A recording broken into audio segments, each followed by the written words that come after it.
प्रश्नों के सेशन में मुझे बहुत सारे प्रश्न इसी के बारे में आए थे कि सर मुझे एलर्जी हैं या ब्रोंकाइटिस हैं या कैंसर हैं, तो किस तरीके से रेकी देनी चाहिए।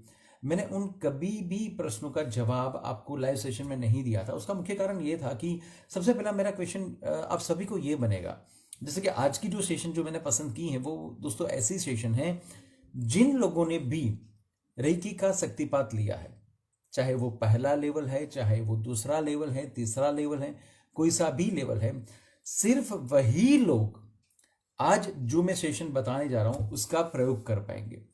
ये कुछ ऐसी बातें नहीं है दोस्तों कि जहां पर मैं आपको बता दूं कि मान लीजिए आपको एलर्जी है तो इसका मतलब ये हो गया कि आप पूरे बॉडी पर रेकी को पसार करें, तो बस आप उसको इंस्ट्रक्शन को फॉलो करें और आप उस चीज को ले पाएंगे, ऐसा नहीं होगा।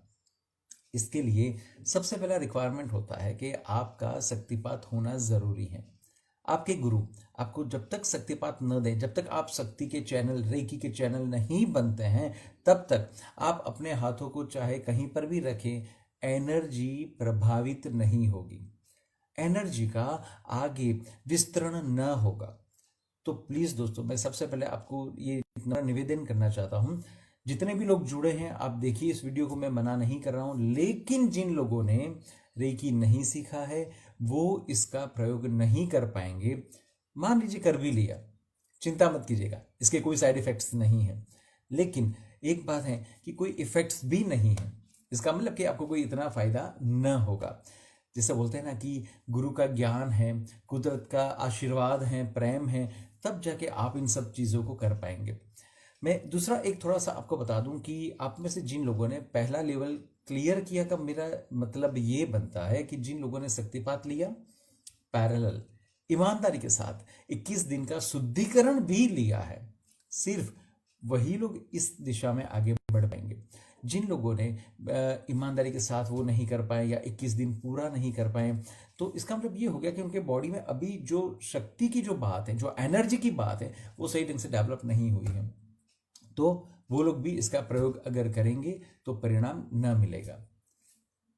एक तीसरी बात, जब भी आप रेकी शक्ति का आह्वान करते हैं तो मैं चाहूंगा कि आप सभी का रेकी के प्रति अटूट विश्वास होना जरूरी है। हाँ दोस्तों, आप कुछ भी करें लेकिन जब तक उसमें विश्वास नहीं है तब तक कोई काम आप सही ढंग से कर नहीं पाएंगे। सो मैं मानता हूं कि अगर आप इस दिशा में जाना चाहते हैं तो रेकी शक्ति पर भरपूर विश्वास करें। मैं आपको ये एश्योरेंस देता हूं कि आपकी विश्वास जितनी बढ़ती जाएगी उतनी ही दिन ब दिन आपकी रेकी शक्ति का प्रवाह, उसकी इंटेंसिटी, उसका जो पावर है वो बढ़ता जाएगा। ये मेरा खुद का निजी अनुभव है दोस्तों। करीबन मैं 20 साल से इस फील्ड में हूं और जिस तरीके से मैं देखता हूं इस तरीके से रेकी शक्ति अच्छे तरीके से काम करती है। मैं सिर्फ ऐसे ही गुणगान नहीं गा रहा हूँ, ये बहुत ही वास्तविकता है, ये एक नेचुरल थेरापी है, ये नेचुरल ऊर्जा है दोस्तों। तो अगर आप लोगों ने ऐसा कुछ भी नहीं किया तो ये सेशन आपके लिए इतना इम्पोर्टेंट नहीं हो पाएगा। दूसरी बात मैं बता दूं, आज इस सेशन में मैं जो डिसीज, जिसे रोग बोलते हैं, अलग अलग प्रकार के जो रोग लेने जा रहा हूं उसको मैंने 2 पार्ट में बाइफरकेट किया है। पहला पार्ट है फिजिकल प्रॉब्लम्स, कि जिन लोगों को जिस जिस टाइप के फिजिकल प्रॉब्लम्स हैं, खास करके common problems, common physical problems, तो वो खुद को या किसी और इंसान को रेकी के द्वारा कैसे हील कर सकता है, इसके लिए मैंने ये बेसिकली सेशन का आज का ये टॉपिक रखा हुआ है। तो सबसे पहले मैं आपको मैं थोड़ा ब्रीफली फास्ट बता दूं तो हमारा एक सेशन था शुद्धिकरण का, आपने अगर नहीं देखा है तो एक बार आप देख लीजिएगा। दूसरा सेशन था अट्यूनमेंट का, शक्तिपात का, अगर आपने नहीं देखा है तो देख लीजिएगा। अगर आपने शक्तिपात नहीं ली है, अगर आपने शुद्धिकरण नहीं किया है तो प्लीज प्लीज प्लीज सबसे पहले वो इम्पोर्टेंट है। साहब आप कार तो परचेस कर लेंगे, बड़े अच्छे से ख्वाब भी देख लिए कि अच्छी सी कार है, कार को खरीदने के बाद हम ये करेंगे वो करेंगे, यहाँ जाएंगे वहाँ जाएंगे, लेकिन उसमें पेट्रोल, ईंधन डलवाना ज़रूरी होगा। जिस दिन ईंधन खत्म, कितनी भी महंगी कार है साहब वो आपको मदद न करेगी। बस ऐसे ही शक्तिपात, शुद्धिकरण आपके लिए इम्पोर्टेंट है। इसके बाद रेकी प्रेयर के बारे में जो हमने बात किया था, अगर आपने नहीं देखा वो वीडियो तो वो एक बार देख लीजिएगा। रेकी अफर्मेशंस का वीडियो भी अगर हो सके तो एक बार आप देख लीजिएगा, तो आपको थोड़ा सा समझ में आ जाएगा कि आपके प्रोसेस किस तरीके से स्टार्ट होंगे।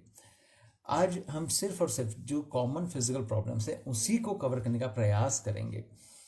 हाथों की जो पोजीशन है, मुद्रा है, आपको अगर किसी एक प्रकार का रोग है तो आप अपने हाथों को कहाँ पर रखेंगे, मैं आज सिर्फ उसी का थोड़ा सा शेयर आपसे करना चाहता हूँ इन बिटवीन। ये आप सभी को मालूम है कि जो कॉमन चीज़ें हैं वो ये हैं कि भाई किसी भी एक जगह पर जो भी बॉडी ऑर्गन है या तो अपने पॉइंट है, वहाँ पर मिनिमम 3 मिनट के लिए हम अपने हाथों को रखेंगे। और कौन से शेप में रहेंगे? वो पिरामिड शेप में रहेंगे। जो भी कोई ऑर्गन है या तो जो चक्रा है वो एग्जैक्टली हो सके तो इस पोजीशन में आना जरूरी है। 3 मिनट डॉक्टर मिकाऊ उसूजी जी ने बताया, लेकिन मैं आपसे दिल से ये बोलता हूँ कि कंफर्टेबल है दोस्तों तो आप 5 मिनट के हिसाब से जाइए। रेकी का सबसे अच्छी बात यह है कि अगर आपने ज़्यादा रेकी दे दिया ना तो कोई इसका साइड इफेक्ट नहीं है, कोई बुरा चीज़ ना होगा। अगर कम दिया तो हो सकता है कि चक्र अभी तो एक्टिवेट हो रहे हैं, अपना काम करने जा रहे हैं और अपने हाथ हटा लिया और आपने दूसरी जगह पर हाथ रख लिया, तो हो सकता है कि उतना एग्जैक्ट बेनिफिट आपको ना मिले। इसी के लिए दोस्तों पॉइंट में थोड़ा सा अनइवन हो गया, कोई दिक्कत नहीं। आप जब भी बैठे तो लेदर की चीज़ों को या मेटल की चीज़ों को निकाल के बैठे, ज़मीन पर मत बैठे, या तो फिर जिसे बोलते कि दीवार को टच करके मत बैठे, मेटल के टच करके मत बैठे, वगैरह वगैरह वगैरह। ये सारी चीज़ें सिद्धिकरण में हमने शेयर कर ली हैं। तो दोस्तों आज मैं आप सभी हीलर्स को मेरे इस सेशन में बड़े दिल से मैं आवकार देता हूं और आप सभी के लिए ये खास करके मैं तालियां बजा रहा हूं, क्योंकि माय डियर हीलर्स अब कल जाके आप जगत कल्याण, आप दुनिया के लिए अच्छे से डॉक्टर बनने जा रहे हैं। दोस्तों सही में आपने अगर पहला लेवल किया है या तो दूसरा लेवल किया है उससे कोई फर्क ना पड़ेगा। बात है आपकी प्योरिटी की, बात है मेथड की, और अगर उसी चीज को अगर आप पकड़ के जाते हैं तो पक्का रिजल्ट मिलेगा मिलेगा मिलेगा। दूसरा मैं आपको बता दूं, पहले लेवल में रेकी सिंबल्स नहीं होते हैं, दूसरे लेवल में रेकी सिंबल्स होते हैं। तो जब भी आप किसी भी बॉडी पार्ट पर रेकी को प्रदान करें तो उस दौरान आपके गुरु ने आपको जो जो सिंबल सिखाए हैं उन सभी सिंबल को आप उपयोग करेंगे। फॉर एग्जाम्पल हुन, सा, जे, सो, नैन, से, हे, की और चौ, कु, रे, ई। इसके अलावा अगर आपके गुरु ने कोई भी सिंबल दिया है तो इसका भी आप प्रयोग कर सकते हैं। लेकिन जब भी आप किसी भी पार्ट पर आप अपने हाथों को रखें तो कंपल्सरीली आंख बंद करके ये सारे सिंबलों को आपको एक बार ड्रॉ करना है और 3 बार रिसाइट, इसका मतलब कि उनके नाम को रिपीट करना है। फॉर एग्जाम्पल कि अगर आपने यहां पर हाथ रखा तो क्या करेंगे आप? सबसे पहले आप सिंबल को मन की आंखों से ड्रॉ करेंगे, जिसे बोलते हैं आज्ञा चक्र से ड्रॉ करेंगे, या तो आज्ञा चक्र पर ड्रॉ करेंगे, सफेद प्रकाश में आप उसे ड्रॉ कर सकते हैं। होंसा जिशन धीरे धीरे आपको एक एक लकीर दिखनी चाहिए। ज्यादातर लोग क्या करते हैं दोस्तों कि उनको ये लगता है कि भाई होंसा देशन में जैसे ही आंख बंद करता हूं मुझे पूरा सिंबल दिखने लगता है। जी नहीं, आपको पूरा सिंबल नहीं देखना है, आपको उसकी हर एक लकीर को उसके सीक्वेंस के अनुसार, सीक्वेंस का मतलब ऐसा हुआ दोस्तों कि पहली लाइन कौन सी है, दूसरी कौन सी लाइन है, तीसरी कौन सी, ये ऑलरेडी सबको बताया गया है, तो वो उसी हिसाब से वो ड्रॉ होना चाहिए, अनइवन नहीं होगा, बिकॉज इट्स अ सर्किट। और सर्किट अगर आपने सही ढंग से, जैसे अपना टीवी होता है उसमें सर्किट होती है, और सर्किट अगर अनइवन होगी तो क्या होगा? टीवी ब्लास्ट हो जाएगा।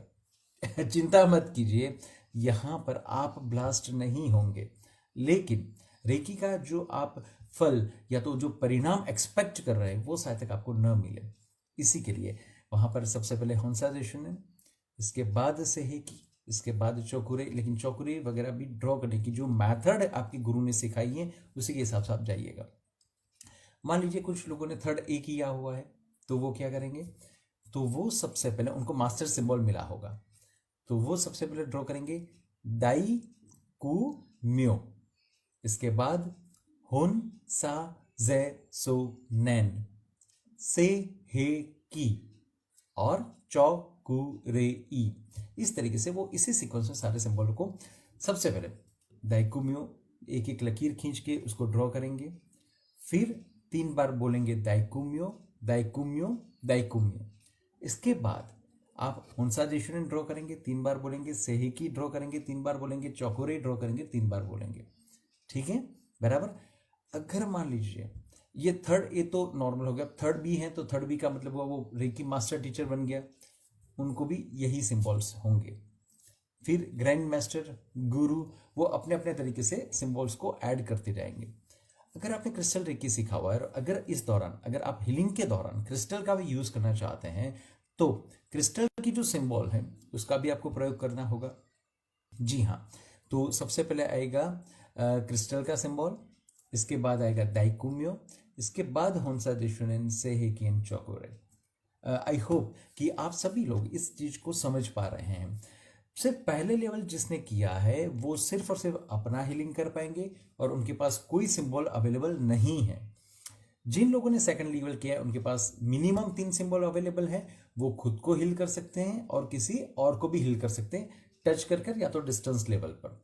थर्ड एज जिसने किया है उनके पास दो जो सेकंड लेवल है उसके तो सिंबल है ही है, in addition to that master symbol के साथ बहुत सारे रेकी गुरु अलग अलग सिंबल देते हैं, 5 7 10 15 अलग अलग सिंबल देते हैं जो भी है, बट इंपॉर्टेंट है दाइकुम्यो, तो वो उनके पास अवेलेबल रहेगा और उसी का प्रयोग करके वो आगे बढ़ेंगे। ठीक है ना दोस्तों, ये होगी थोड़ी सी एक मैथड की बात। तो मिनिमम हो सके तो 5 मिनट, साथ में सिंबल को आपको करना है। अब बात आएगी अफर्मेशंस की। अब जिस किसी भी रोग के लिए जब भी आप रेकी प्रदान करते हैं तो इसके लिए जितना हो सके उतना पॉजिटिव सोचिए, उसके लिए अच्छे से अफर्मेशंस डालिए और उस ऑर्गन में आप चले चलिए, उस चक्र में आप चले चलिए और देखिए कि वो हील हो रहा है। इस तरीके से अगर आप जाएंगे और करेंगे तो परिणाम आपको मिलेगा। साथ में दोस्तों आपको ये भी ध्यान में रखना है कि आपको आप पर भी विश्वास रखना जरूरी है। तो दो चीज पर विश्वास, एक रेकी शक्ति पर, दूसरा आपके खुद पर। जब तक आपको खुद पर विश्वास ना होगा तब तक दोस्तों आप इस मूवमेंट में सही ढंग से आगे नहीं बढ़ पाएंगे। So always take care of that कि कभी भी आप रेकी दें तो दो चीज पर विश्वास, एक खुद पर और दूसरा आपकी रेकी शक्ति पर विश्वास होना चाहिए। ठीक है ना दोस्तों, तो अब हम चलते हैं अपने कॉमन पॉइंट्स के साथ कि कौन से टाइप के डिसीज हैं तो आप कहां पर रेकी शक्ति को प्रदान करेंगे दोस्तों। ठीक है, हम स्टार्ट करते हैं। मान लीजिए कि जो मेरे पास प्रश्न आए थे उसके हिसाब से जो मैंने कॉमन निकाल के रखे हुए हैं, तो एक है एलर्जी की प्रॉब्लम होती है। एलर्जी चाहे किसी भी टाइप की एलर्जी है, फीवर, ताव जिसे बोलते हैं, किसी भी टाइप का अगर ताव है, ब्रोंकाइटिस अगर आपको है जिसे बोलते हैं अन्न नलिका सूजन, अगर ऐसी कोई भी प्रॉब्लम है तो आप सबसे पहले रेकी जब पसार करेंगे तो बॉडी के अपने जो 24 पॉइंट हैं, याद करें शुद्धिकरण वाली बात, शुद्धिकरण का अपना जो वीडियो था वहां पर 21 दिन के शुद्धिकरण में जहां पर हम 24 पॉइंट पर हाथ रखते थे वो सारे के सारे पॉइंट्स पर आपको मिनिमम 3 मिनट, लेकिन अभी अब हम कंसिडर करेंगे 5 मिनट, तो 5 मिनट के लिए आपको रेकी को प्रदान करना है। ठीक है ना दोस्तों, पूरा शरीर। अब कई रेकी गुरु क्या करते हैं, 21 दिन की जो शुद्धिकरण की प्रोसेस होती है उसमें वो 24 पॉइंट के अलावा 27 पॉइंट, 30 पॉइंट, 33 पॉइंट, 36 पॉइंट, अब तो 39 से 42 पॉइंट तक वो सब अलग गुरु ने अपने डेवलप किया है। वॉट एवर आपके गुरु ने आपको जितने भी पॉइंट्स सिखाए हैं वो सभी पॉइंट पर आपको रेकी प्रदान करनी है। डॉक्टर मिकाओ उसी जी का जो ओरिजिनल हम बात करें तो ओरिजिनलिटी था 24 पॉइंट, तो इस ये बात तो तय हो गया कि चाहे आप कितने भी पॉइंट्स करें लेकिन मिनिमम 24 पॉइंट तो होने जरूरी है। कौन से मिनिमम 24 पॉइंट? जो डॉक्टर मिकाओ उसूई जी ने हमें दिए हैं वो। इसका मतलब ये हो गया दोस्तों कि मिनिमम 72 मिनट आपको रेकी पास करनी होगी, खास करके इस टाइप के रोग के लिए। अब आपको शायद प्रश्न ऐसा हो कि सर लेकिन अगर ऐसे रोग हैं तो हम इतनी बार अगर हम करें 72 मिनट कांस्टेंट रेकी देना है तो हम थक जाएंगे। हाँ, लेकिन आप उसको थोड़ा सा ब्रेक ले सकते हैं पैरेलल। दूसरी बात आप ये ध्यान में रखिए कि एलर्जी वगैरह जो चीज़ें होती है ना दोस्तों, उसमें ऐसा है कि जल्दी से पकड़ में नहीं आता कि क्या रीज़न है। हो सकता है कि उनको 10-15 दिन या 1 महीने तक भी आपको रेकी सतत देनी पड़े। अब यहाँ पर मान लीजिए कि किसी कारणवश आपने 10 दिन रेकी दिया, फिर 2-4 दिन रेकी नहीं देते हैं और फिर सोचते हैं कि चलो अब हम वापस दें, तो थोड़ा सा वो ब्रेक हो जाएगा। जो सिस्टम, जो चक्रास जिनकी बैलेंस हो चुकी हैं या तो वो अलाइन हो चुके हैं, वो कहीं ना कहीं ब्रेक हो जाएंगे। तो मैं आपको हार्टिली रिक्वेस्ट करना चाहूँगा कि हो सके तो कभी भी ब्रेक मत कीजिएगा। समय तो तय हो गया, साथ साथ आप दिन में इसी टाइप से 2-3 बार भी कर सकते हैं। साथों साथ आप ये भी कर सकते हैं दोस्तों कि जब भी आप रेकी प्रदान करें उस दौरान अब क्वेश्चन ये आ जाती है कि कब तक रेकी देना है। तो जब तक आपको ये लगे कि यस इंप्रूवमेंट सही ढंग से हो रही है या तो सही ढंग से जो प्रॉब्लम थी वो रिजॉल्व हो चुकी है, तब तक आपको रेकी देना है। ठीक है, तो ये तो पेशेंट टू पेशेंट अलग अलग डिफर रहेगा, लेकिन आपको खुद को इसको थोड़ा सा तय करना पड़ेगा। ठीक है ना दोस्तों। अब आगे वाली बात है एनीमिया। अगर मान लीजिए किसी को एनीमिया हो गया है तो रेकी हम कहाँ पसार करेंगे? तो पूरा जो भी अपना शरीर है 24 पॉइंट है वो, इसके बाद आएगा स्प्लीन और लीवर। तो आपको अब 24 point spleen and liver 24 plus spleen 25 plus liver 26, तो अब आपको इन टोटालिटी 26 पॉइंट पर रेकी को पसार करना है। और जब आप पसार करें तो 26 मल्टीप्लाई बाय 3 मिनट्स, हर एक पॉइंट का मिनिमम 3 मिनट, या तो हम जिस तरीके से समझ रहे हैं उस तरीके से 5 मिनट के लिए आपको जाना है। तो यहाँ पर आप इस तरीके से रेकी को प्रदान कर सकते हैं दोस्तों। जब भी आप अपने पेशेंट्स को टच कर रहे हैं या खुद को टच कर रहे हैं तो आपको अलग अलग अलग अलग महसूस होगा। आपको लगेगा कि यस कुछ एनर्जी आ रहा है, जा रहा है, ठंड महसूस हो रही है। ठीक है, वो जो भी कुछ हो रहा है आप देखते रहिए, शांति से उसको जॉट डाउन कीजिए और फिर अपने गुरु से थोड़ा सा बात कीजिए कि सर ऐसा हो रहा है तो इसका मतलब क्या मुझे और रेकी देना है, मेरा मेथड सही है गलत है, कुछ भी आप इसके लिए आगे बात कर सकते हैं। दोस्तों, कैंसर आज समाज में सबसे बड़ा अगर कोई रोग गिना जाता है, नो डाउट कोरोना तो है ही है, इसके लिए तो कोई कमेंट्स अभी तो नहीं कर सकते हैं। आज से ही वैक्सीनेशंस चालू हुआ है इंडिया में तो हम पॉजिटिव सोच सकते हैं, लेकिन फिर भी एक ऐसा रोग है कैंसर की जिसका नाम पढ़ते ही ज़्यादातर पेशेंट्स या उनके जितने रिलेटिव्स होते हैं वो टेंशन में आ जाते हैं, वो नेगेटिव थॉट्स में चले चलते हैं और उनको ये लगता है कि अब तो केस हाथ से गया, अब तो पैसों की बर्बादी, अब तो ऐसा हो जाएगा कि मालूम नहीं कि हमारा जो रिलेटिव है या तो मैं खुद हूँ या जो भी व्यक्ति हैं उसका फिजिकली क्या हाल होगा, मेंटली क्या हाल होगा। बड़ा डिफिकल्ट सिचुएशन हो जाता है दोस्तों। लेकिन मैं आप सभी को ये बता दूं, कैंसर वर्ड अगर आप पकड़ते हैं और यही मान लेते हैं तो सबसे पहली बात ये गलत हो जाएगी, क्योंकि एज अ हीलर मैं चाहता हूँ, एक डॉक्टर होता है ना, वो जब भी अपने पेशेंट को हील करता है उसे अगर मालूम है कि ये पेशेंट 2 दिन या 2 महीने या 2 साल से ज़्यादा नहीं जिएगा, फिर भी क्या करता है, अपनी ट्रीटमेंट को चालू रखता है, उसको कंटिन्यू करता है, एक विश्वास के साथ करता है। ऐसा ही दोस्तों हीलर का दूसरा नाम ही डॉक्टर है। तो मैं आप सभी से ये निवेदन करता हूँ कि आप सारे के सारे डॉक्टर्स हैं, तो अगर ऐसा कोई भी केस है तो उससे हारिएगा मत, आप प्रयत्न कीजिए, प्रयत्न से डेफिनेटली हमें कुछ ना कुछ तो अच्छा बेनिफिट मिलेगा। बेनिफिट किस तरीके से मिल सकता है? नंबर 1, कैंसर मिट सकता है, यस इट कैन।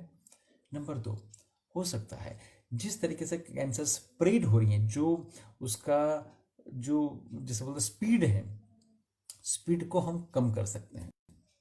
तीसरी बात, एक लेवल पर ऐसा भी हो सकता है कि स्पीड को कम करने के बाद हम कैंसर की जो जीवाणु होते हैं अब आगे डेवलप होना ही बंद कर सकते हैं।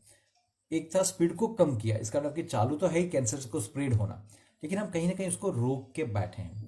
और दूसरे लेवल में मैंने आपको ये बताया कि अब कैंसर को हम आगे नहीं बढ़ने देते हैं, तो उसकी स्पीड को हमने रोक लिया, बंद कर दिया। ये हो जाए, ये आपका एक लेवल आ जाए, इसके बाद आप धीरे धीरे धीरे कैंसर को रिमूव कर सकते हैं। ये सब कुछ हो गया, अपना पेशेंट अगर सही एकदम चंगा हो गया तो कोई दिक्कत नहीं है। लेकिन अगर मान लीजिए कुछ और गलत हो रहा है उसके साथ, तो कैंसर एक ऐसी चीज़ है जिसमें पेशेंट को बहुत पेन होता है, अनबेरेबल पेन हो जाता है। वो जो जीवाणु पूरे शरीर में जब स्प्रेड हो जाते हैं तो बड़ा ही डिफिकल्ट वो सिचुएशन होता है दोस्तों। उस दौरान एज अ हीलर हम क्या करेंगे? तो एज अ हीलर हम करेंगे सबसे पहले कि उसका पेन जितना हो सके उतना कम हो, हम इस तरीके से काम करेंगे। ये हमारी मोरल रिस्पॉन्सिबिलिटी है।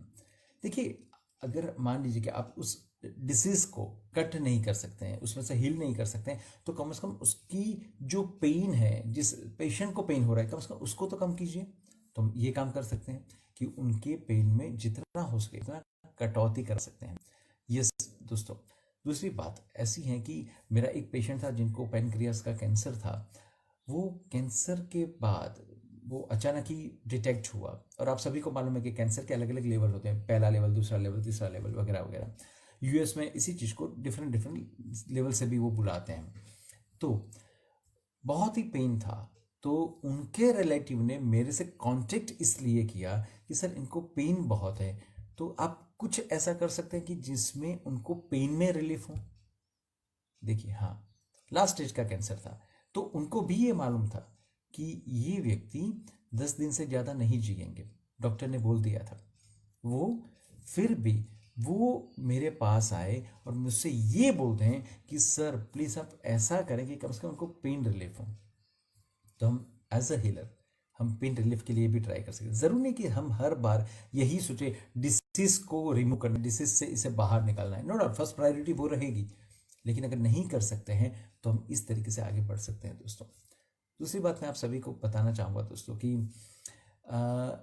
मर्सी किलिंग, आज ये वर्ड आइडियली अगर हम देखें तो इलीगल है। ऐसी कोई एक्टिविटी हमारे लॉ के हिसाब से अलाउड नहीं है। लेकिन एज अ हीलर हम ये कर सकते हैं कि हम उनके आत्मा को ये प्रे करें कि अब आप शांति से इस देह को छोड़कर अपने आध्यात्मिक जगत की जो आगे की आपकी प्रगति है, आप वहाँ पर प्रयाण करें। See, it's a kind of mercy killing, but still it's not a mercy killing itself. Mercy killing के लिए हम किसी को जहर नहीं देते हैं, हम कोई ऐसा इंजेक्शन, ऐसा ड्रग यूज़ नहीं करते हैं, लेकिन हमारी शुद्धात्मा, उसकी शुद्धात्मा से ये प्रार्थना करती हैं कि आपको बहुत पेन है, आपके रिलेटिव्स भी इसमें बहुत ही चिंतित हैं, उनको भी पेन हो रहा है आपकी ये सिचुएशन को देखकर। तो मैं आपसे ये नम्र निवेदन करता हूँ कि आप आपका ये देह छोड़कर आपकी आगे की जो जर्नी है, अध्यात्म जगत की जो जर्नी है, आप कृपया उसमें आगे बढ़ें, और आप जो भी आपके रिलेटिव्स हैं उनको अच्छी सी सांत्वना दें, अच्छे से ब्लेसिंग्स दें, और आप उनके लिए अच्छी सी प्रार्थना करके ये देह छोड़ के आगे चलें। क्या हम ऐसा कुछ नहीं कर सकते? पक्का कर सकते हैं।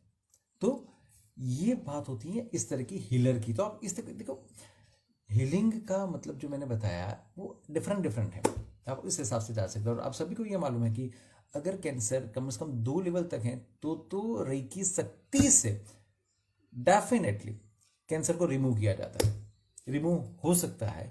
ये मेरे पास आज भी ऐसे 2-3 ऐसे एग्जाम्पल्स हैं जो मेरे खुद के जो पेशेंट्स हैं उनके एग्जाम्पल्स हैं, तो वो हम कर सकते हैं। ठीक है ना दोस्तों? तो हमें कभी भी हिम्मत नहीं हारनी है। हमें हमारी पॉजिटिविटी, जो हमारी धरोहर है, जो हमारी तलवार है, हमारा एक मजबूत शस्त्र है, हमारी पॉजिटिविटी, उससे कतई हमें ही छोड़ना है दोस्तों। तो ये आप खास ध्यान रखिएगा, ठीक है ना? अब दोस्तों कई बार ऐसा होता है कि किसी दवा का हमें हैबिट हो जाता है। बहुत सारे लोग होते हैं, आप सबने ऐसे बहुत सारे पेशेंट्स, ऐसे बहुत सारे रिलेटिव्स को देखे होंगे जिनको दवाइयों की अलग अलग हैबिट हो जाती है। जब तक वो दवा ना लेना तब तक उनको कंफर्टेबल नहीं पड़ता, उनको चैन नहीं पड़ता है। हो सकता है कि साइकोलॉजिकल इफेक्ट्स हो सकता है कि दवाई में कुछ ऐसे ड्रग कंटेंट्स हैं कि जिसकी वजह से वो हैबिचुएट हो। I am not talking about the अफीम, कोको, गांजो, तम्बाकू, सिगारेट, उसकी मैं बात नहीं कर रहा हूँ। I am talking about the drug itself, medicine की मैं बात कर रहा हूँ। तो अगर किसी को ऐसी हैबिट हो चुकी है और अभी आइडियली वो मेडिसिन लेना ज़रूरी नहीं है, ठीक है, जब आपकी सिचुएशन ऐसी थी, शरीर में ऐसी तकलीफें थी जिसकी वजह से आपको वो मेडिसिन लेनी पड़ती थी, लेकिन अभी उसकी ज़रूरत नहीं है, आप एक लेवल से हील हो चुके हैं, या तो वो मेडिसिन अब आपको किसी भी हिसाब से मददगार नहीं है, तो अब उस मेडिसिन को आगे कंटिन्यू करने का कोई मतलब नहीं है दोस्तों। तो अगर किसी को ये तकलीफ हो गई है कि वो मेडिसिन उसे चाहिए ही चाहिए, तो यहाँ पर हम क्या करेंगे? सबसे पहले पूरा शरीर, इसका मतलब 24 पॉइंट। इसके बाद आएगा हृदय चक्र, जिसे बोलते हैं हार्ट चक्र। बराबर। एंड जो अपना पीठ होता है, जो बैक होता है, उसके पीछे के जो 6-7 पॉइंट हैं, उस सारे के सारे पॉइंट्स पर हमें रेकी प्रसार करनी है। इसका मतलब इसमें तो बहुत सारे पॉइंट्स आ जाएंगे, 24 पॉइंट पहले ही आ गए। इसके बाद हृदय चक्र। अब जब भी मैं चक्र की बात करूं दोस्तों, तो आपने शुद्धिकरण की जो प्रोसेस की थी, उसमें आप सभी को ये मालूम है कि शुद्धिकरण की प्रोसेस में हृदय चक्र आगे भी आता था और पीछे भी आता था 24 पॉइंट में। तो जब भी हम चक्र की बात करें तो आपको ये दोनों पॉइंट को वापस कवर करना होगा। जी हाँ, इसका मतलब या तो आप पहले चक्र पर हाथ आगे रखें, फिर वापस दोनों हाथों को पीछे रखें, या तो फिर आप ये भी कर सकते हैं कि एक हाथ को आगे रख लिया, दूसरे हाथ को पीछे रख लिया हृदय चक्र पर, तो भी कोई दिक्कत नहीं है। लेकिन जब चक्र वर्ड यूज करेंगे तो इसका मतलब कि उसमें 2 एडिशनल पॉइंट होंगे। इसे आपको थोड़ा सा ध्यान में रखना होगा दोस्तों। कई बार आप लोगों ने ये देखा है कि किसी लोगों को ध्रुजारी आती है, कंपन होती हैं, वो कांस्टेंट हिलते रहते हैं, थोड़े बहुत थोड़े बहुत थोड़े बहुत।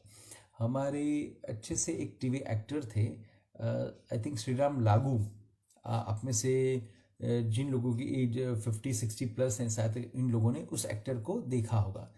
मिस्टर श्रीराम लागू बढ़िया एक्टर थे डेफिनेटली, लेकिन उनको ये कंपवा था, दैट इज वो कंपन, वो शरीर उनका थोड़ा सा हिलता रहता था। खास करके आपने देखा होगा कि जो बुजुर्ग लोग होते हैं उनमें ये थोड़ा सा रहता है, जैसे कि मान लीजिए वो अपनी जो गर्दन है वो हिलती रहती है ऐसा करके, या तो हाथ है तो हाथ को थोड़ा थोड़ा हिलते रहते हैं, ऐसा कुछ भी होता है। तो किसी भी अंग में अगर आपको कंपन आती हैं और ये कांस्टेंट रहती हैं, 24 घंटे रहती हैं, तो उस दौरान हम क्या करेंगे? पूरा शरीर, इसका मतलब हुआ 24 पॉइंट। और जब हम स्टार्ट करते हैं अपना शुद्धिकरण का प्रोसेस, तो कहाँ से चालू करते हैं? आंखों से। ये पहला पॉइंट, दूसरा पॉइंट, ठीक है। तो जो पहले 6 पॉइंट हैं उसको भी आपको कवर करना है। इसका मतलब ये हुआ 24 पॉइंट पूरे शरीर के, 6 पॉइंट जो इनिशियली अपने ये फेस के हैं वो, तो 30 पॉइंट हर एक जगह पर मिनिमम 3 मिनट या तो 5 मिनट के हिसाब से 90 मिनट या तो फिर 150 मिनट का आपका हो जाएगा। तो आप इस तरीके से आप रेकी को प्रदान कर सकते हैं और परिणाम अच्छे से आपको मिल सकते हैं दोस्तों। तो ये बात हो गई अपनी कंपन के लिए। अब जो बात है दोस्तों, जैसे बोलते हैं टॉन्सिल्स, बराबर। ज़्यादातर टॉन्सिल्स हमने देखा हुआ है कि बच्चों में ज़्यादातर होते हैं, और पहले के ज़माने में आप सभी को ये मालूम है कि डॉक्टर्स उसे कट करवा देते थे, लेकिन आज के डॉक्टर्स अब उसे कट करवाने की सलाह नहीं देते हैं। और मैं खुद भी आपसे यही निवेदन करता हूं कि अगर हो सके तो टॉन्सिल्स को कट मत करवाइएगा, उसे कंटिन्यू रखिए, क्योंकि ये बेसिकली हमारे गले का जैसे बोलते हैं ऐसा पहरेदार है कि ऐसी कोई भी चीज़ जाएगी तो पहले टॉन्सिल अपने पर वो पकड़ लेगी, और यहीं पर वापस क्या हो जाएगा, तो कहीं ना कहीं कुछ आपको इन्फेक्शन हो जाएगा, जिसकी दवाई ले ली, बात खत्म। टॉन्सिल्स को कट करवाने के बाद यहाँ पर अब वो अपने पहरेदार नहीं रहते हैं, तो इसके लिए फिर दिक्कतें बहुत आती हैं। फिर भी मेडिकली आपकी डॉक्टर आपको जो सलाह दे उसके हिसाब से आप जाइएगा। लेकिन अगर रेकी के हिसाब से अगर हम सोचें, तो अगर टॉन्सिल्स हो रहे हैं तो देखिए एक बात तो पक्की है कि जो लोग ठंडा ज़्यादा खाते हैं, गला जिसे बोलते हैं, मिठाई वगैरह, स्वीट्स वगैरह ज़्यादा खाते हैं, उनको टॉन्सिल्स होने के पूरे पूरे पूरे चांसेस होते हैं। तो सबसे पहले ये दोनों चीज़ों को खाने का बंद कर दीजिए आप। इसके बाद रेकी की अगर हम बात करें तो आप रेकी कैसे पसार करेंगे और कहाँ पसार करेंगे?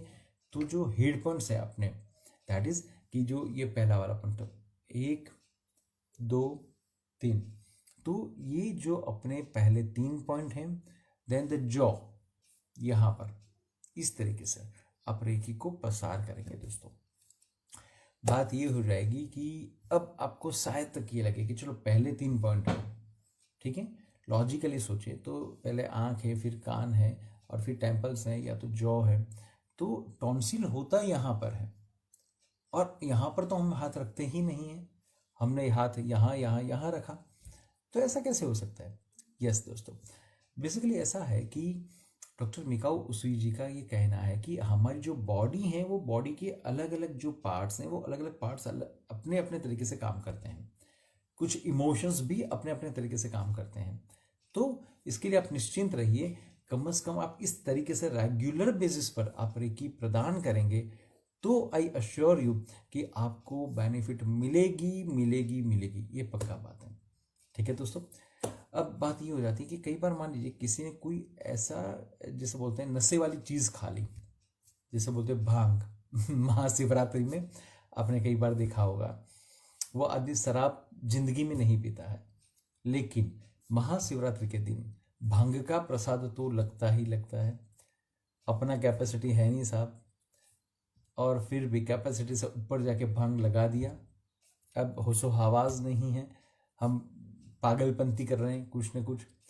तो ऐसी कोई भी चीज़ है कि जहाँ पर आपने कोई नशे वाली चीज़ ले ली, ठीक है, वो जान के लिए या अनजाने में ले ली, वो बात की बात है, हमारे लिए उससे कोई फर्क नहीं पड़ता है।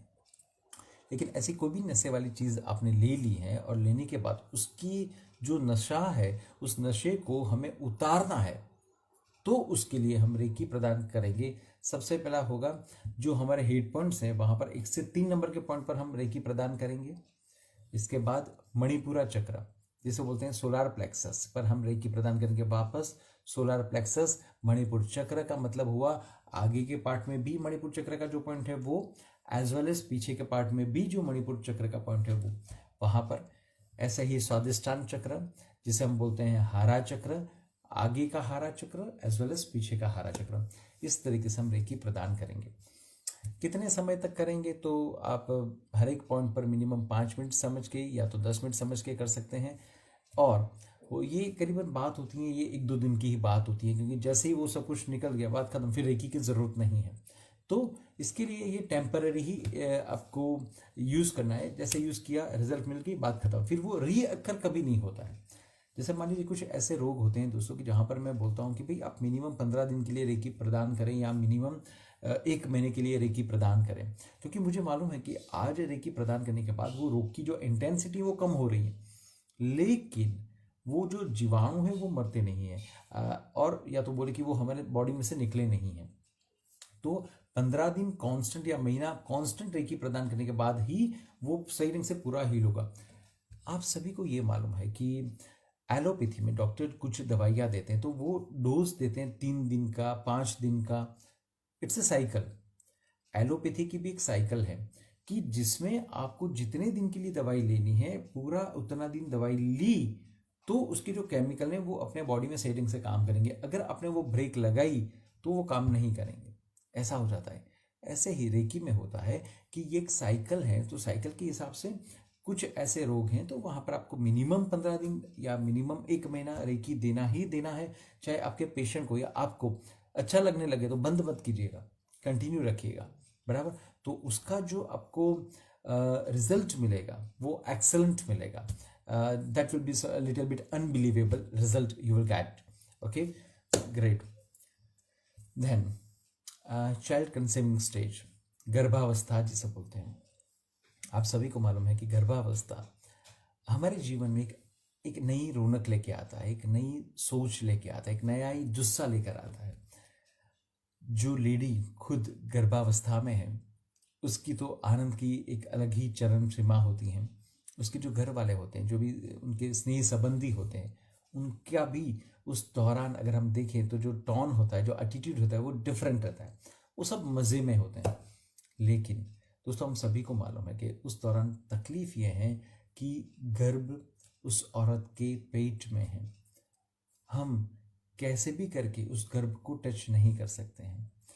और इस दौरान अगर गर्भ में कुछ दिक्कत होती है, जैसे जो ज़्यादा कॉमन प्रॉब्लम्स होते हैं, पानी अचानक कम हो जाना, या तो फिर हम बोल सकते हैं कि जो शिशु है, अंदर का जो गर्भ है, वो खुद का ही मल मूत्र खुद में ही ले लेता है, या तो जो ओवरम होता है वो यहाँ पे गले पर कहीं ना कहीं जिसे बोलते हैं कि लिपट जाता है, या तो गर्भ नीचे आ जाता है, या तो गर्भ की जो सिर का पार्ट है वो रिवर्स हो जाता है।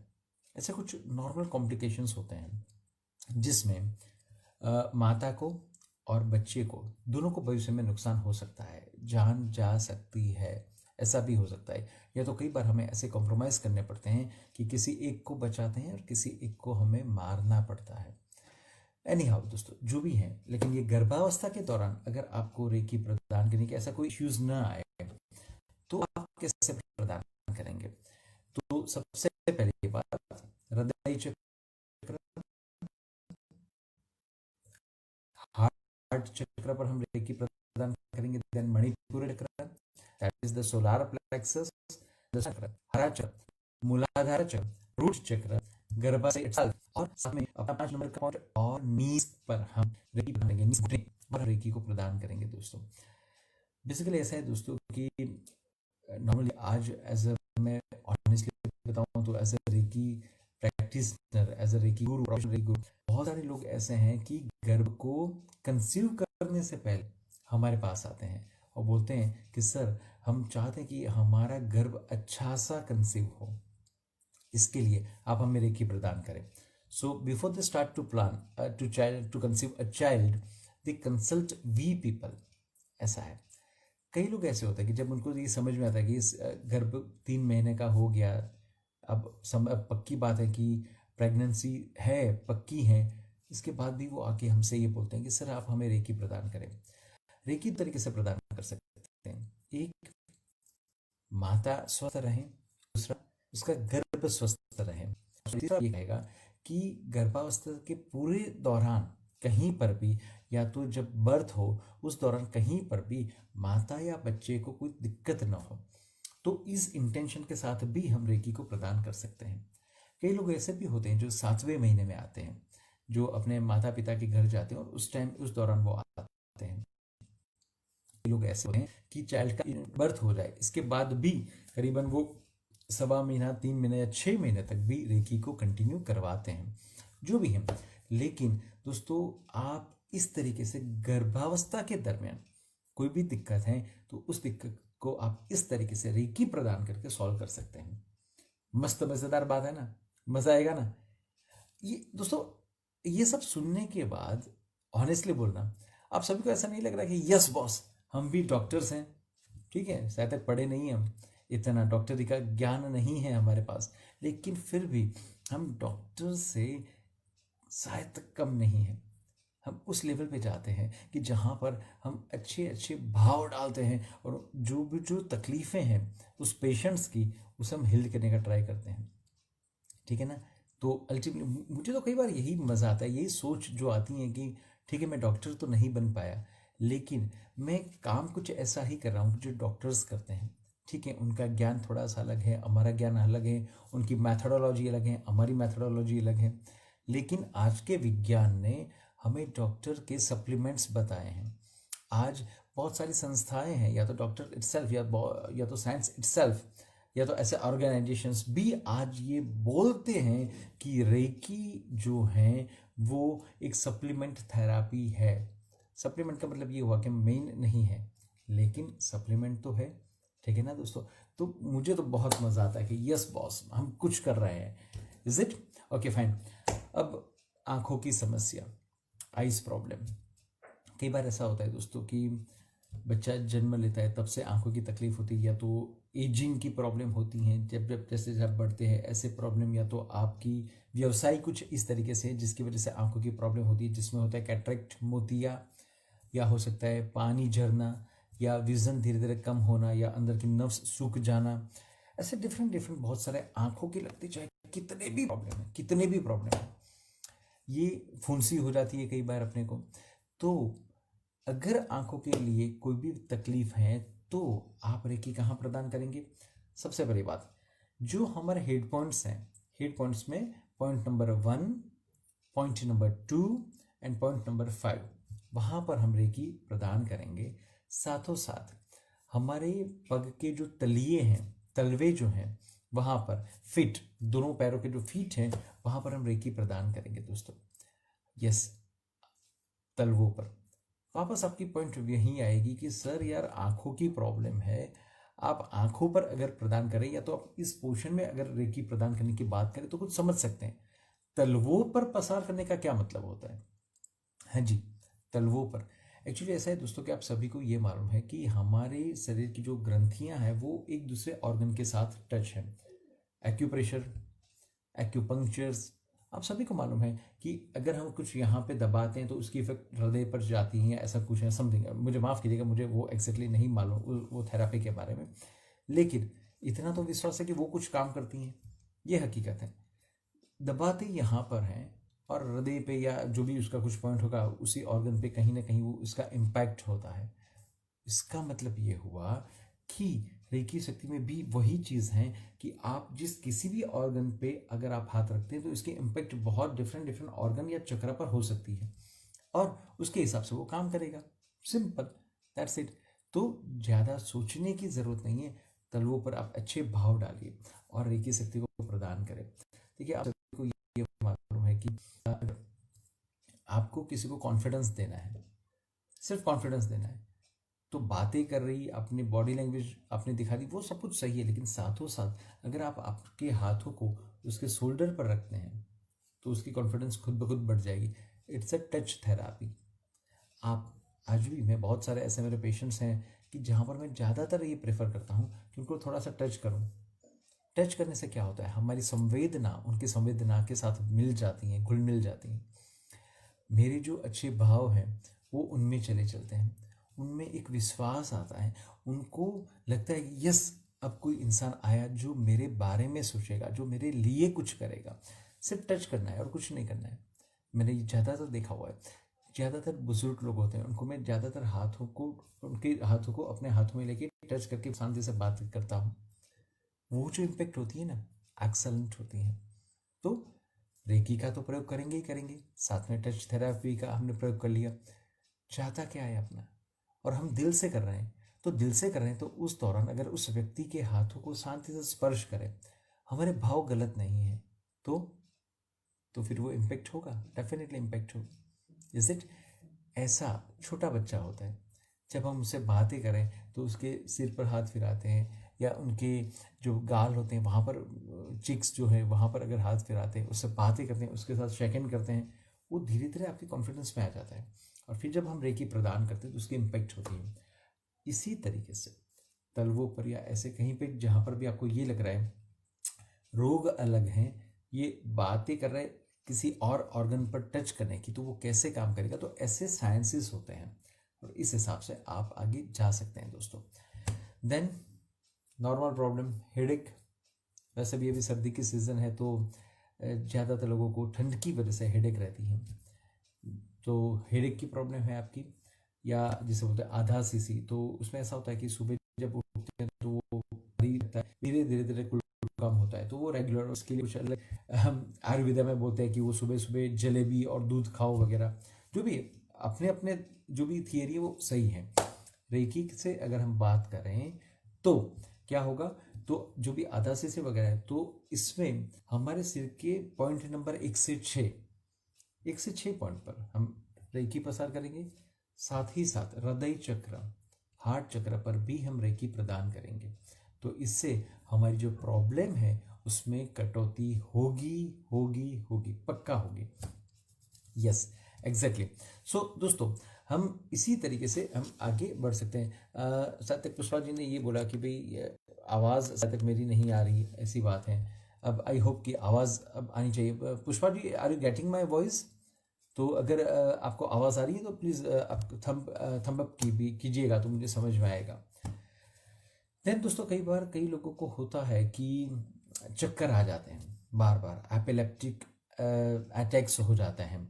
तो अगर एपिलेप्सी की प्रॉब्लम है, या बार बार चक्कर आता है, या बार बार हम गिर जाते हैं, या फीट आती हैं, कई बार हम ये बोलते हैं कि फीट में मुंह से फिन निकलती हैं, या दोनों जो जॉ हैं एकदम टाइट हो जाते हैं, ऐसी कोई भी अगर तकलीफ होती है तो यहाँ पर बेसिकली ऐसा होगा कि जब हम रेकी प्रसार करना चाहें तो जो सिर के पॉइंट्स हैं, पॉइंट नंबर 1 to 6, वहां पर हम रेकी प्रदान करेंगे। देन द मणिपुरा चक्र, that is the solar plexus पर भी हम रेकी प्रदान करेंगे। ठीक है, तो ये प्रॉब्लम धीरे धीरे रिजॉल्व होगी, लेकिन ये प्रॉब्लम टोटली जीरो होना थोड़ा डिफिकल्ट हो जाता है, बिकॉज ये न्यूरॉन्स के साथ अटैच हैं, ये आपके इमोशंस के साथ अटैच हैं। लेकिन इतना तो मैं बोल सकता हूँ कि कम से कम उसकी जो प्रॉब्लम है, या तो इंटेंसिटी या तो जो फ्रिक्वेंसी है, वो धीरे धीरे धीरे धीरे कम होती जाएगी। देन मोशन सिकनेस, कई लोगों को मोशन की प्रॉब्लम हो जाती है। मोशन में अगर उनको जगह बदलनी है, एक जगह से दूसरी जगह पे जाना है, या कई बार ऐसा हो जाता है कि वो जब ऊपर से नीचे आते हैं तो उसमें कहीं ना कहीं उनको दिक्कत हो जाती है, which is called the motion sickness. तो जैसे ढलान होती है, ढलान को ऊपर जाना या नीचे आना, या उबड़ खाबड़ रास्ते हैं, तो यहाँ वहाँ अगर हिलना, तो उनको मोशन से उनको कंफर्टेबल नहीं लगता है। तो अगर ऐसी कोई दिक्कत है तो उस दौरान बेसिकली आप रेकी कहाँ प्रदान करेंगे? एक लीवर पर प्रदान करेंगे, और दूसरा जो हमारे हेड पॉइंट्स है वहां पर 1 to 6 पॉइंट पर हम रेकी प्रदान करेंगे। सो लीवर प्लस हेड के 1 से 6 पॉइंट पर रेकी प्रदान करने से आपको बेसिकली कुछ अच्छा सा फायदा मिलेगा। ठीक है दोस्तों, आगे चलते हैं। आगे अब आएगा, कई बार फूड इन्फेक्शन हो जाती है, या तो हम ये बोल सकते हैं कि फूड में कहीं पर पॉइजनस फूड हमारे शरीर में आ गया, या तो फूड में पॉइजन आ गया, ऐसा कुछ भी अगर होता है तो इससे हमारी जो भी बॉडी की तकलीफ़ें होती हैं, उस तकलीफ में से हम बाहर निकलने के लिए हम सबसे पहले रेकी प्रसार करेंगे हमारे हृदय चक्र पर। इसके बाद आएगा मणिपुरा चक्र, सोलार प्लेक्सस, देन स्वादिष्ठाना चक्र, हारा चक्र, और हमारे जो 24 पॉइंट थे, 24 पॉइंट में से 20 नंबर से लेकर 23 नंबर तक के जो पॉइंट हैं वहाँ पर रेकी प्रदान करेंगे। और इसके वजह से आपकी जो तकलीफ है, जो जहरी तत्व है, जो टॉक्सिन है, वो आपके बॉडी में से निकल जाएगा। ठीक है दोस्तों, देन ये भी वापस आज के दिन में बड़ा ही कॉमन पॉइंट है, जिसे बोलते हैं पाइल्स होना, फिशर होना, हरस मसाज जिसे बोलते हैं। बेसिकली दोस्तों ये जो चीज़ होती है ना, ये इसका मूलभूत अगर कोई कारण है तो वो है हमारी कंस्टिपेशन, कब्जियत। कब्जियत की वजह से ज़्यादातर हरस मसा वगैरह होता है। जब आपको कंस्टिपेशन है और ये कंस्टिपेशन कुछ ज़्यादा टाइम तक रहती है तो धीरे धीरे पाइल्स हो जाते हैं, और पाइल्स में फिर क्रैक्स हो जाए तो it is called the fissures. तो हो सके उतना आप ज़्यादा पानी पीजिए, और ज़्यादातर मैंने ये देखा हुआ है कि जिन लोगों को ये कंस्टिपेशन की प्रॉब्लम होती है वो ज़्यादातर चिंता वाले इंसान होते हैं, चिंता उनको ज़्यादा रहती है, या उनका जो दिन का जो स्केड्यूल होता है वो सही ढंग से नहीं होता, बड़ा ही स्कैटर टाइप का उनका स्केड्यूल होता है, उसकी वजह से ज़्यादातर इन लोगों को कंस्टिपेशंस होती है।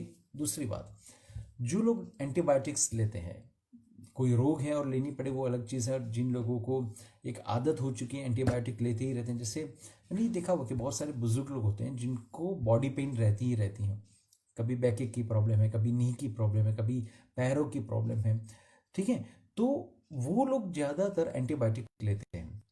तो एंटीबायोटिक का एक लेवल से ज़्यादा सेवन करने से भी कब्जियत हो सकती है। आप लोगों ने ये ज़्यादातर ये महसूस किया होगा और देखा भी होगा कि अगर किसी को मान लीजिए ऑपरेशन किया जाता है, ऑपरेशन करवाते हैं, इसके बाद उनको कंस्टिपेशन हो जाती है। क्यों? क्योंकि ऑपरेशन के दौरान और ऑपरेशन के पहले और बाद में भी उनको एंटीबायोटिक्स देनी पड़ती हैं, कि जिसकी वजह से उनको पेन रिलीफ हो जाए, या तो पेन का एहसास ना हो, उसकी वजह से ज़्यादातर कंस्टिपेशन हो जाती है। बट ठीक है, अब हम कुछ नहीं कर सकते हैं, ऑपरेशन करवानी है तो करवानी है, और कोई ऑप्शन नहीं है।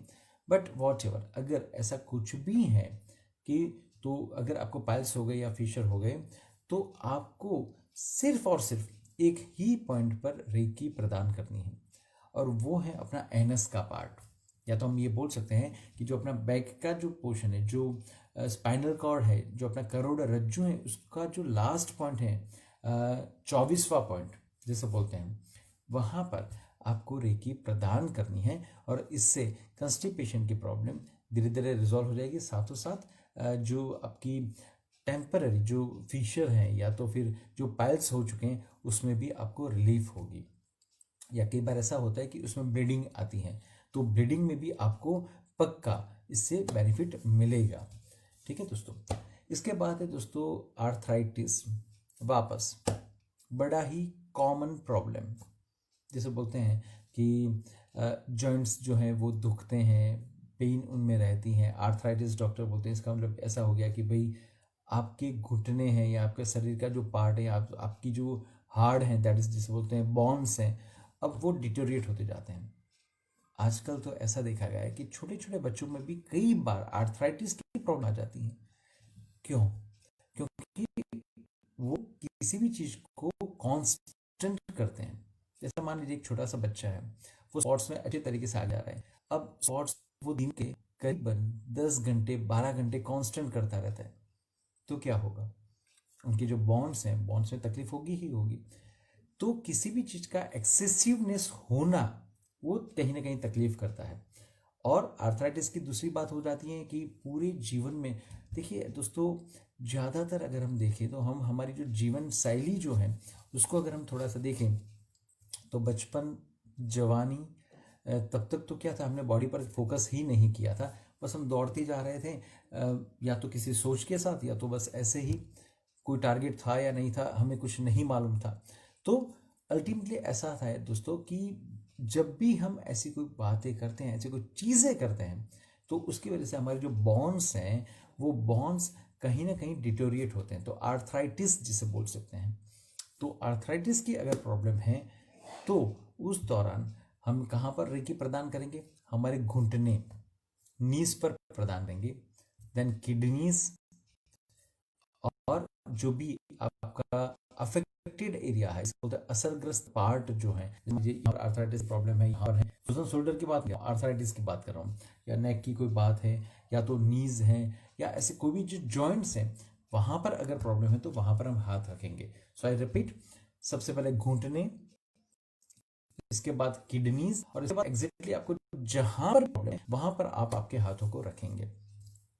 दूसरी खास मैं बात आप सभी को बताना चाहूंगा दोस्तों कि बेसिकली मैं जो आपको ये बोल रहा हूँ वो उसी सीक्वेंस में आप रेकी प्रदान करेंगे। जैसे मान लीजिए आर्थराइटिस प्रॉब्लम के लिए मैंने सबसे पहले क्या बोला है? घुटने।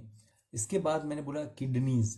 अब मान लीजिए कि आप पहले किडनी पर रेकी प्रदान करते हैं और उसके बाद घुटने पर जाएंगे, तो ऐसा नहीं चलेगा। हो सके तो इस सीक्वेंस से जाइए। सीक्वेंस इसलिए कि वो वहां के आपके ब्लॉकेजेस ओपन कर करके आपको आगे लेके जाएंगे। मुख्य कारण उसका ये है। इसीलिए मैं चाहता हूं दोस्तों कि जब भी आप रेकी प्रदान करें तो इसी सीक्वेंस को मेंटेन करते आप आगे बढ़ें, तो पक्का पक्का पक्का आपको बेनिफिट मिलेगा। ये हकीकत है दोस्तों। कई बार ऐसा हो जाता है दोस्तों कि जब हम कुछ काम करते हैं, इसके बाद हमारे हाथ पग में कहीं पे सूजन आ जाती है, स्वेलिंग प्रकार का होता है, या तो जैसे बोलते हैं कि जैसे कि जो अपने पीछे का पोर्शन, काल्स जो है वो एकदम कड़क हो जाते हैं। तो अगर ऐसी कोई बात है तो उस दौरान हम आगे पीछे जो अपना स्वादिष्टान चक्र है ना, हरा चक्र, आगे पीछे और पैरल अफेक्टेड एरिया पर हम रेकी प्रदान करेंगे दोस्तों। जी हाँ, आप इस तरीके से कर सकते हैं। प्लस किडनी पर भी आपको रेकी प्रदान करनी होगी। तो अगर इस टाइप के प्रॉब्लम्स हैं तो आप इस तरीके से अगर रेकी प्रदान करते हैं तो आपको पक्का परिणाम मिलेगा दोस्तों। मुझे विश्वास है कि आप सभी इसका सही ढंग से उपयोग करेंगे, और इसके बाद आपको जितने भी अच्छे परिणाम मिलते हैं आप मेरे से शेयर करेंगे दोस्तों। जी हाँ, हमारा ये सेशन और कंटिन्यू रहेगा, और अब ऐसे ही आएगा पार्ट 2, जिसमें हम ऐसे ही कुछ बातें करेंगे, जितने भी फिजिकल प्रॉब्लम्स हैं, इसके बाद जो भी मेंटल इश्यूज हैं उसके बारे में हम बात करेंगे दोस्तों। तो तब तक आप सभी लोग स्वस्थ रहें, मस्त रहे और अपनी काम में व्यस्त रहे दोस्तों। मैं की गुरु आलाप जोशी आप सभी का दिल से आभार व्यक्त करता हूँ। सही दोस्तों, आप सभी के साथ जो ये बातें करने की जो एक आनंद है वो एक अलग ही आनंद है। मैं इस आनंद को महसूस कर रहा हूँ, उसे एंजॉय कर रहा हूँ, और आप सभी में मैं भविष्य के जो भी रेकी हीलर्स हैं उनको देख पा रहा हूँ। बस मेरे यही आप सभी से चाहना है कि आप सभी के सभी जल्दी से एक अच्छे से रेकी हीलर बन जाए, जगत कल्याण करें, आपका कल्याण करें, आपके आसपास लोगों के कल्याण करें, और वो भी किसी भी एक्सपेक्टेशंस के साथ नहीं करना है। हम ऐसे ही नॉर्मल तरीके से करेंगे, और जितना हो सके उतना समाज को रिपे करने का प्रयास करें दोस्तों। ज्यादातर लोग ऐसा रिपे की बात नहीं करते हैं, लेकिन मैं मानता हूँ कि हमें रिपे करना ही चाहिए। तो my dear healers, please be ready for the next session, जहाँ पर हम और भी फिजिकल प्रॉब्लम्स के बारे में बात करेंगे और कुछ ऐसे ही चीज़ों पर और प्रकाश लेंगे। तब तक आप मुझे रजा दीजिए। नमस्ते, धन्यवाद।